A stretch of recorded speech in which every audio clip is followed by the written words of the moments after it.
Ya,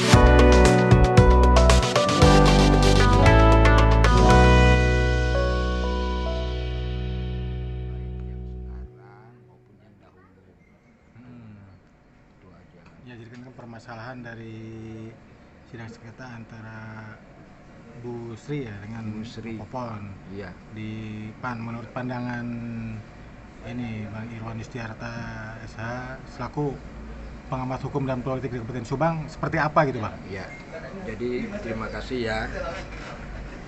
Sepengetahuan saya melihat dinamika yang ada di DPD PAN Subang,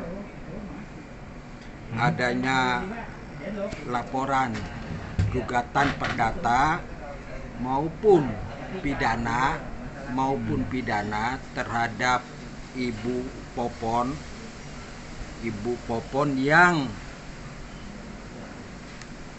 mana Ibu Popon ini sebagai anggota DPRD hasil pergantian PAW dari saudara almarhum Bapak Tatang.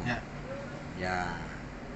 Nah, yang saya ketahui apapun mekanismenya, memang Ibu Sri selaku warga negara Indonesia dan selaku pihak anggota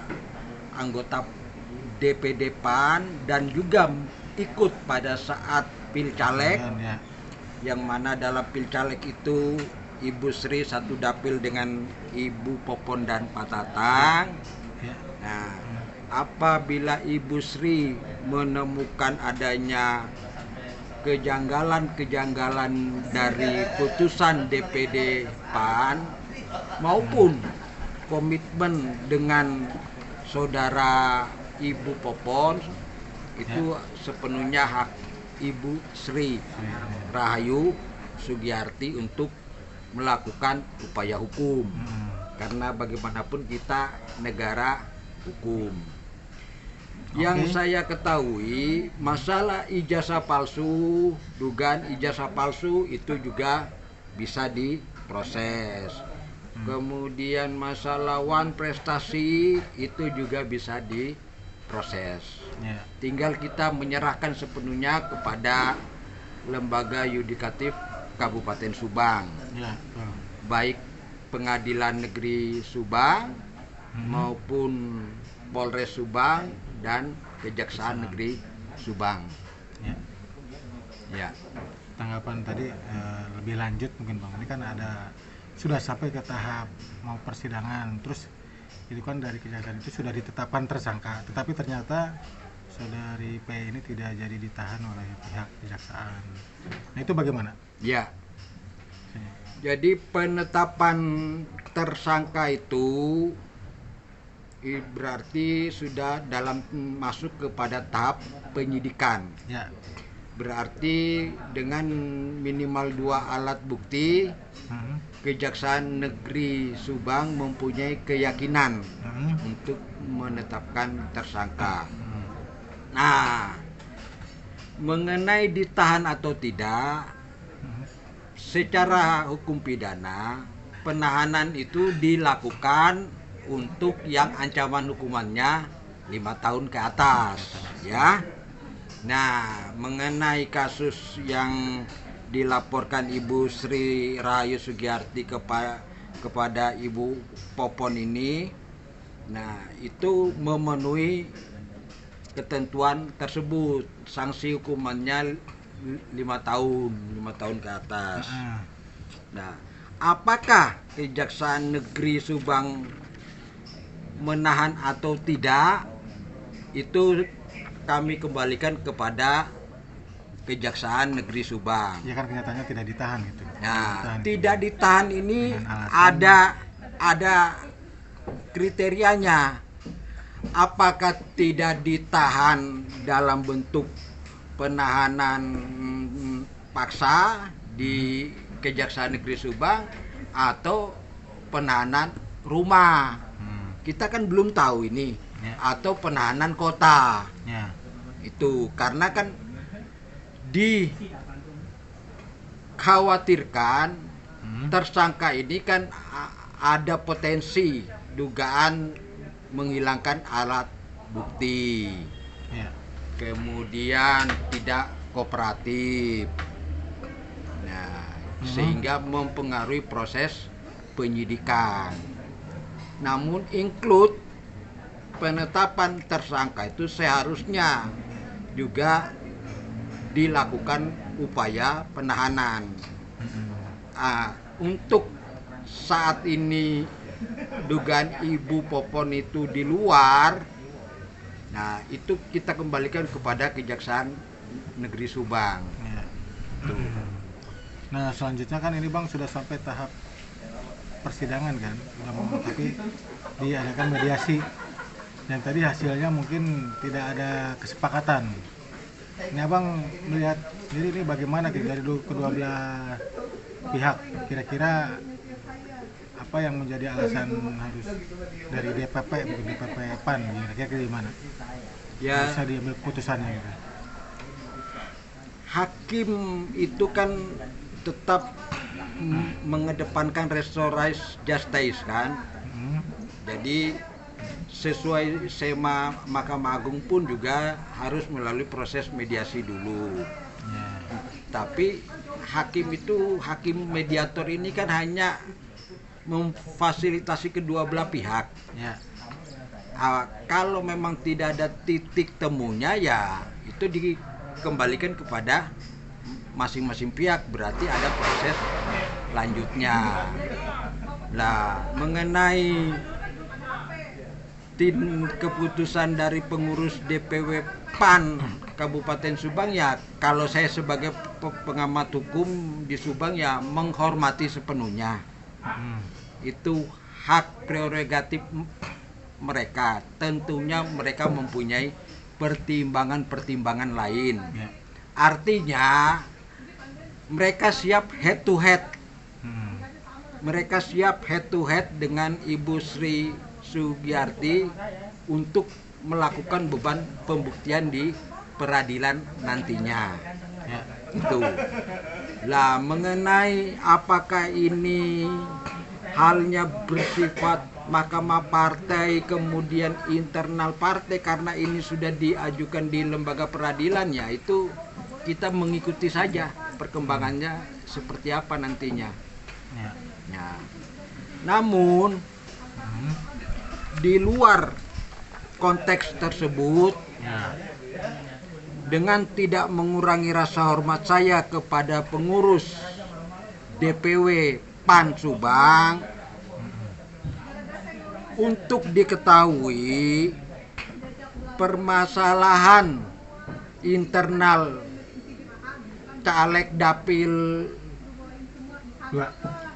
2 yang melibatkan pada saat Pak Tatang masih hidup, kemudian Ibu Popon dan Ibu Sri Rahayu Sugiyarti ini sudah dimulai pada saat setelah penetapan caleg yang terpilih, di mana Ibu Sri Rahayu Sugiyarti melakukan gugatan ke DKPP.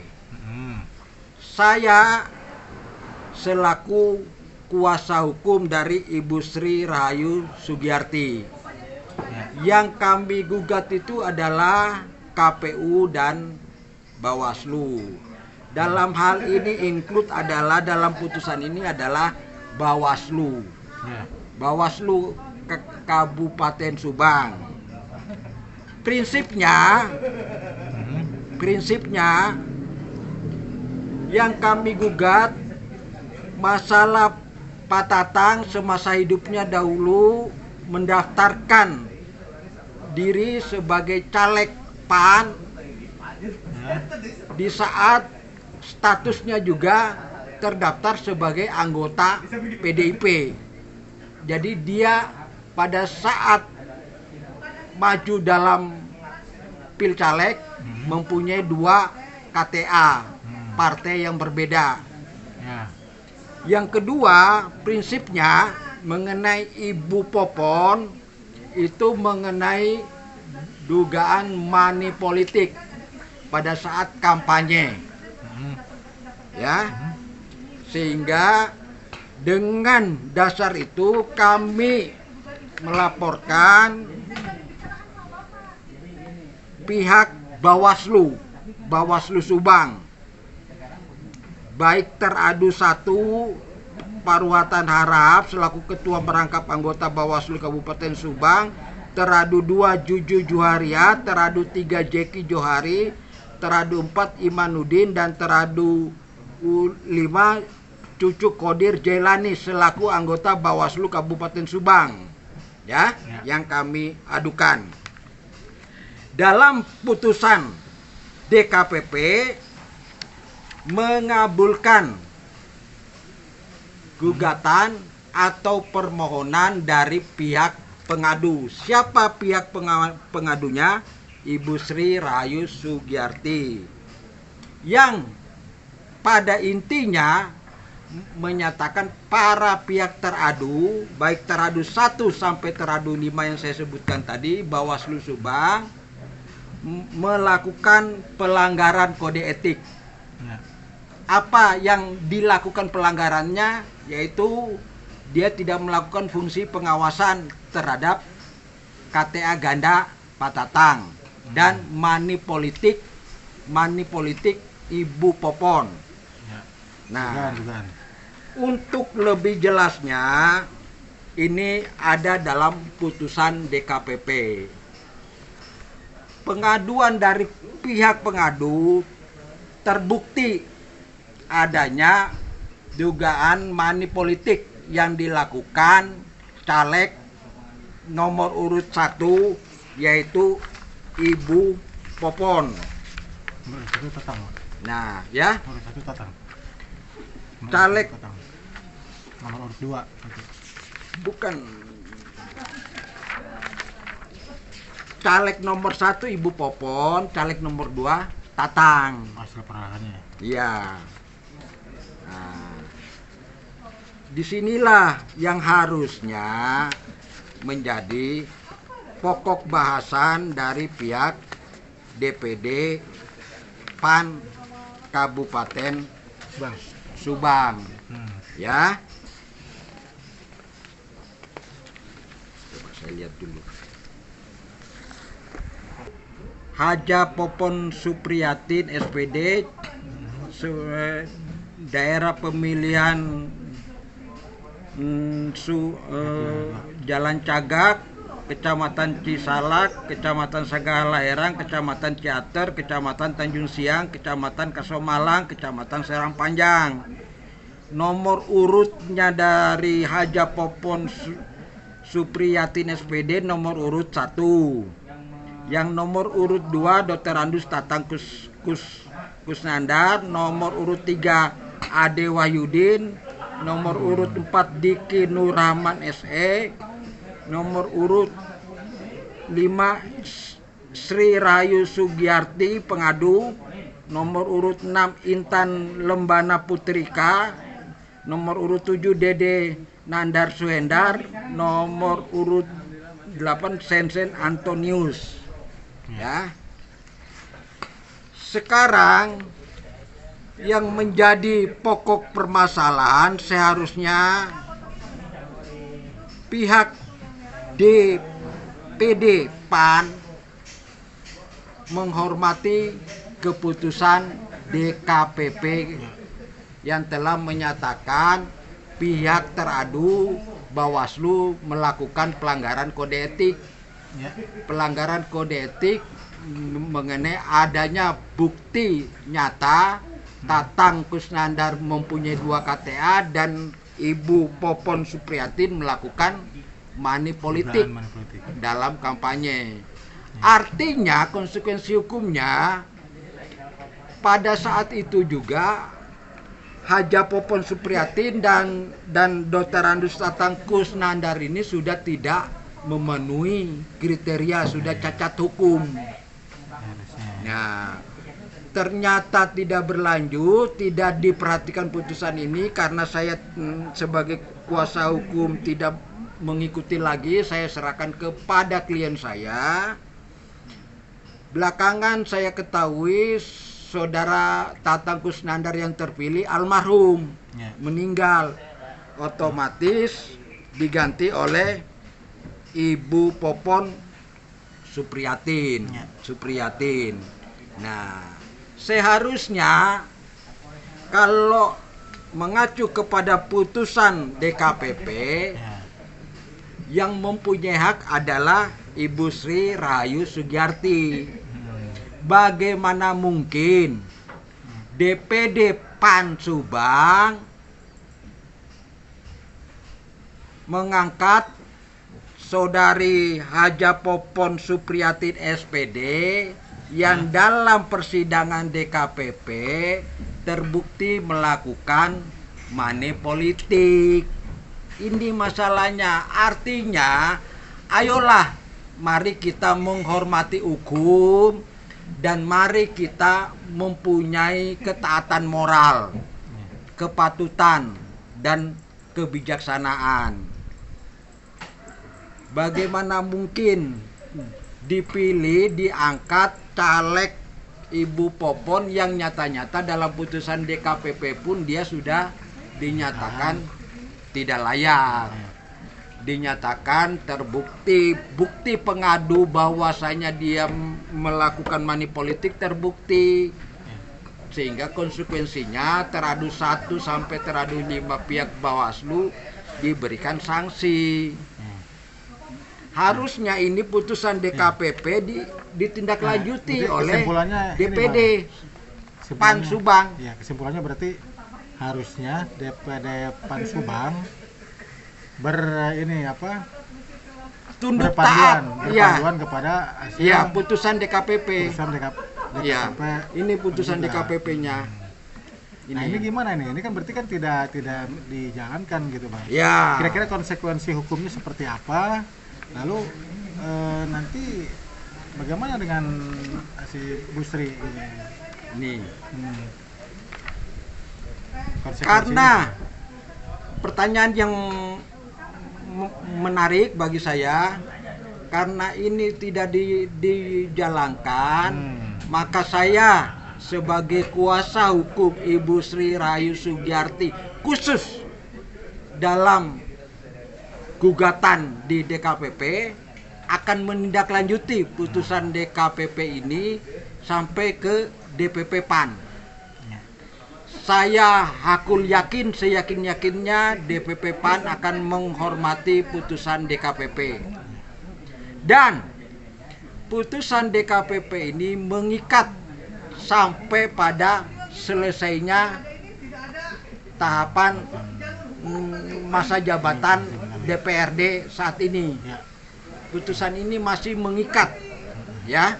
Jadi dia tidak menyebutkan 6 bulan, 7 bulan, 1 tahun. Sepanjang masa jabatan anggota DPRD ini masih berlaku sebelum diadakan pemilihan calon legislatif yang berikutnya, yang saya dengar tahun 2024. Artinya putusan ini masih mengikat, dan saya akan mengupayakan ke DPP agar DPP menindaklanjuti putusan dari DKPP, Dewan Kehormatan Penyelenggara Pemilu. Karena dalam putusan yang mulia Majelis Hakim DKPP, Ibu Popon terbukti, kemudian almarhum Pak Tatang semasa hidupnya juga terbukti. Ini semuanya jelas di sini. Karena terbukti, sanksinya kepada teradu 1 sampai teradu 5, yaitu Ketua Bawaslu dan jajaran Komisioner Bawaslu. Jadi saya akan melakukan upaya hukum selanjutnya menindaklanjuti putusan DKPP untuk dihormati oleh pihak DPP PAN pusat. Mungkin seperti itu. Saya tambahkan, terlepas masalah kasus yang sedang berjalan saat ini. Marilah kita sebagai warga negara taat, tunduk, patuh kepada hukum, baik perseorangan maupun lembaga maupun kelompok masyarakat. Apalagi di sini PAN adalah partai yang mapan. Saya berkeyakinan DPD PAN Subang taat asas, taat hukum, dan mempunyai kebijaksanaan. Dan tolonglah caleg yang menggantikan saudara Tatang itu yang tidak mempunyai cacat moral di dalam putusan DKPP. Seperti itu. Oke, atur nuhun Bang atas pencerahannya, dan semoga ini bisa menjadi mungkin wawasan bagi warga Subang semuanya. Ya, ini. Oke.